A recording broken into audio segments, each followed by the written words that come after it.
slow.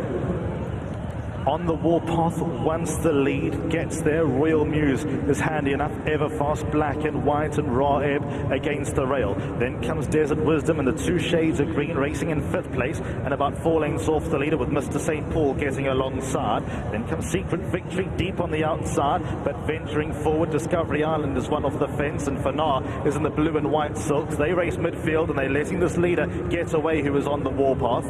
Then 2 lanes back to King of the Match, racing alongside Secret Ambition, who came off the bridle for a few strides. Imperial Empire, Canvas are the next 2. Then comes Legionario, Street Mood, as is as once, is switched off, but not as once, to be about 14 lengths off the leader. And then about 4 lengths away to Celtic Prince, who's an unlikely winner at the corner of the track on the warpath. Takes them along as the leader by just over 1 length over Royal Muse, ever fast, being squeezed along to close the deficit, and does. On the warpath, looks like his efforts have been short-lived. Raw Ebb now gets into the open and gets towards the lead. Desert Wisdom just on the leader's backs, but trying to find a way through. Fanar had nowhere to go, and Discovery Island is building nearest us and picking them off one by one. Raw Ebb the leader, Royal Muse, Discovery Island. Then comes Desert Wisdom, ever fast next best. Discovery Island gets driven into the lead. Raw Ebb needs to find something. Royal Muse needs to find something as Discovery Island builds further clear, and Discovery Island wins the Bergenoha.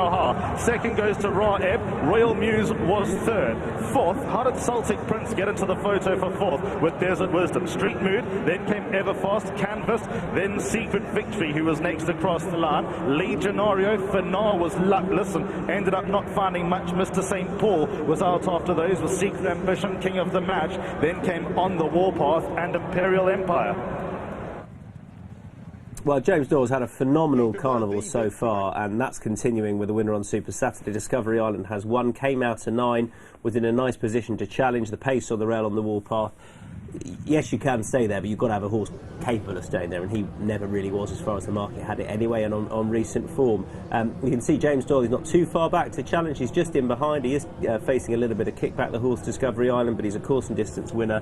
He was a sent-off favourite behind Prince Age6 last time, and that was 36 days ago, but this much more like it. He won here last year, this sort of time actually, just before Super Saturday, and held his form pretty well. This is where he switched out. Has a bit of ground to make up. Thought Royal Muse was travelling really nicely, but if you change leads and get into a rhythm on the outside, it's a nice position to attack and make up ground up the straight. And he's stayed on nicely to score. He will be one of the leading contenders for the Godolphin Mile, but there's no standout at the moment in this division. Whether or not he'll back that up, we'll see. Again, on the night, the Godolphin Mile is one of the really early races, and if you get good speed on the rail, it's very tricky to peg and back, but Discovery Island has won. There's more coverage over on Racing TV Extra. If you want it, you can head over there and join Angus McNay, Nick Lightfoot, and the Faces at the Races host Rishi Prasad. Okay, let's move on. We're going to bring you